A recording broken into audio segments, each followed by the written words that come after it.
그래서 프로그램을 하나 만들어 보도록 할게요. 아주 간단해요. 대문자는 소문자로, 소문자는 대문자로 변환하는 프로그램을 만들어 보겠습니다. 저게 왜 간단하게 될까요?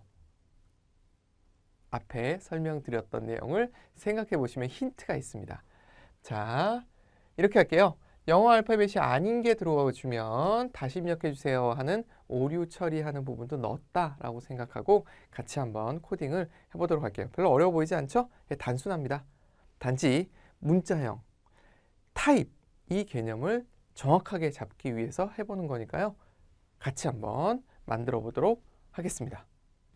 자, 그러면 대문자와 소문자 간에 변환하는 프로그램을 만들어 보도록 하겠습니다.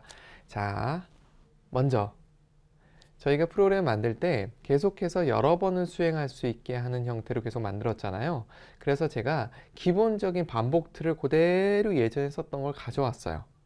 뭔가 이유가 있겠죠? 그걸 한번 잠깐 살펴보고 제가 좀 다른 무언가를 좀 설명을 드려볼까 해요. 자, 기본적으로 여기서 보시는 바와 같이 이런 식으로 1, 뭐죠? 이 while 안에 들어가 있는 조건은 이 경우에만 반복하라 라는 뜻이죠.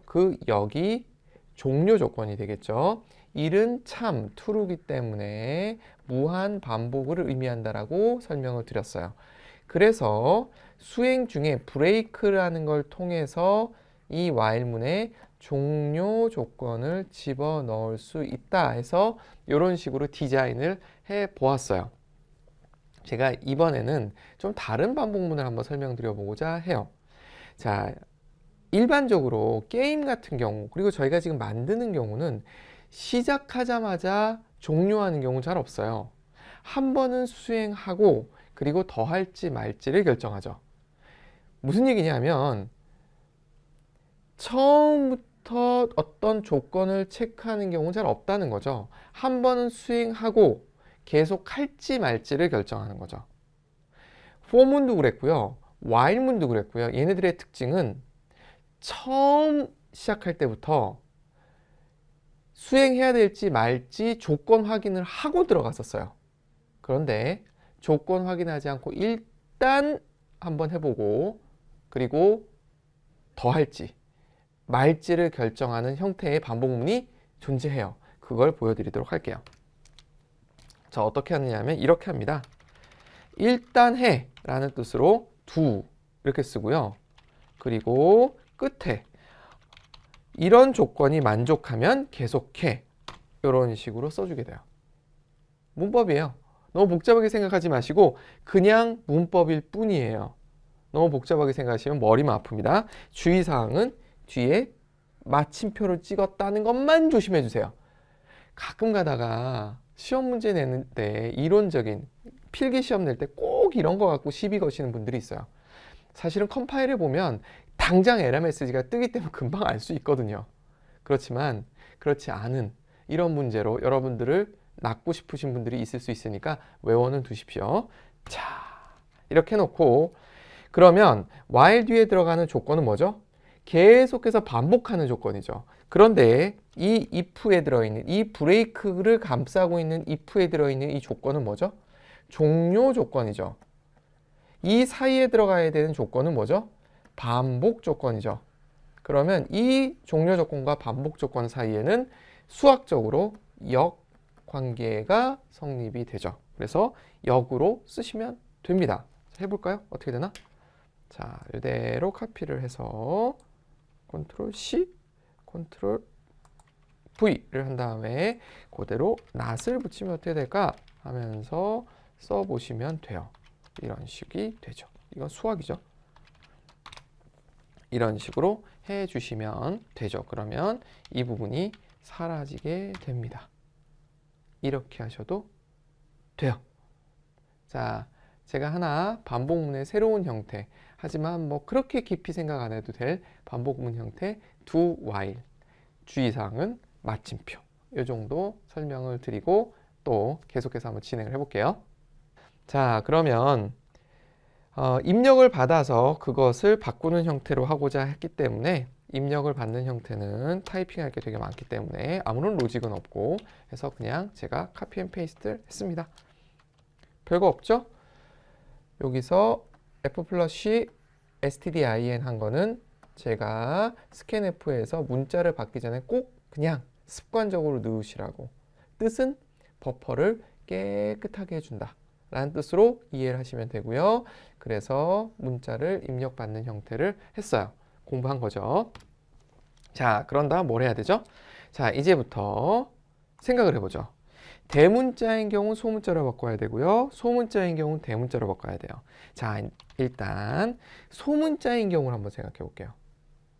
자, 여기서부터 여러분들이 생각하셔야 될 게 그거예요.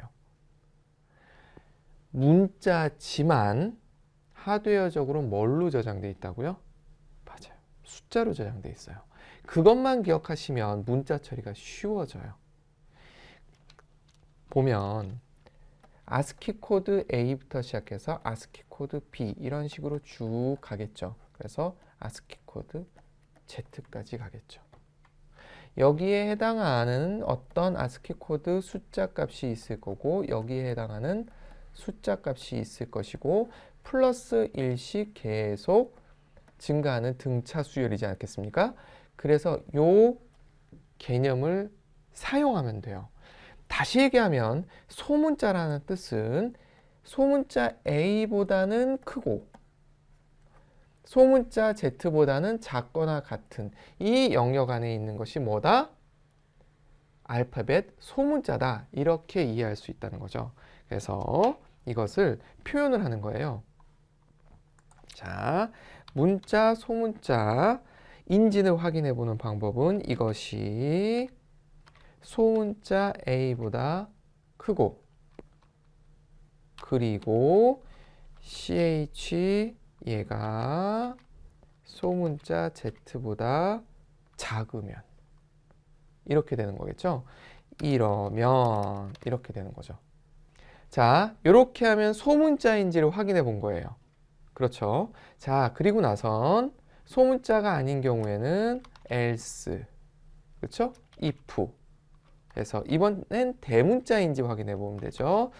ch가 대문자 A 보다 크고 그리고 ch가 크거나 같아야 되죠. 크거나 같고 또 얘가 대문자 Z보다 작거나 같아야 되죠. 제가 이렇게 하는 게 사정이 조금 있어요. 이해를 좀 해주시고 그리고 또 어떤 경우가 있을 수 있죠? 이 두 가지가 다 아닌 경우가 있을 수 있죠. 이런 경우는 어떻게 해야 될까요? 그렇죠. 일단은 이거는 처리할 수 없다는 거를 알려주면은 되겠죠. 그렇죠? 특별한 건 없고요. 이런 식이 되겠죠. 그러면 그 다음에 해야 될 일은 뭐냐면 소문자이면 대문자로 바꿔야 되고 대문자이면 소문자로 바꿔야 되죠. 자, 생각해 볼게요. 아주 심플해요.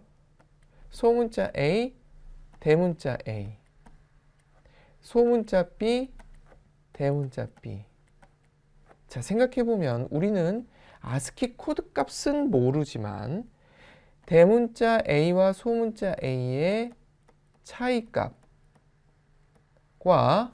소문자 B와 대문자 B의 차이값은 어떻다? 동일할 거라는 걸 알 수 있어요. 이걸 활용하는 거예요. 즉, 어떤 소문자가 주어지든 이 차이값을 반영해 주면 똑같으니까 어차피 이 차이값을 반영해 주면 소문자는 대문자로 바뀔 거라는 거예요. 이 산수를 하자는 거죠. 왜 가능하다고요? ASCII 코드 값 숫자로 저장되기 때문에 가능한 일들이에요. 그래서 이런 형태로 굉장히 많이 사용을 합니다. 그래서 제가 그렇게 앞에 예제를 다루면서 열변을 토했던 이유가 그거예요. 그래서 이렇게 가능해요. 주어진 게 소문자니까 이런 식으로 해주면 우리가 ASCII 코드 테이블을 외우질 못한다 하더라도 아니 외울 필요 없어요. 저도 못 외웁니다. 외울 가치가 없어요. 네이버 지식인 뒤지면 나오는 것은 외우지 마세요. 해서 자연스럽게 외워지면 그럼 머리가 좋다라고 생각하시면 되는 거고요. 안 외워지면 뒤지라는 계신가 보다 하고 뒤지시면 돼요. 그래서 이런 식으로 해주시면 숫자이기 때문에 하드웨어적으로 저장된 게, 하지만 얘를 문자형 변수에다 저장하는 순간 자연스럽게 소프트웨어적으로 문자형으로 해석해주는 너무나도 친절한 프로그램이기 때문에 이렇게 하시면 되는 거죠. 대문자는 어떻게 하면 될까요? 반대로 해주면 되겠죠? 이렇게 해주시면 되겠죠. 그러면 대문자는 소문자로, 소문자는 대문자로 바뀔 거예요. 자, 물결 표시 보이는 게 보이시죠? 변수 선언 안 됐다는 거니까 변수 선언하고 들어가도록 하겠습니다. 그리고 출력하는 부분이 안 보여요. 그래서 출력하는 부분을 제가 미리 만들어 둔 거를 좀 가져다가 쓰도록 하겠습니다. 이런 식으로.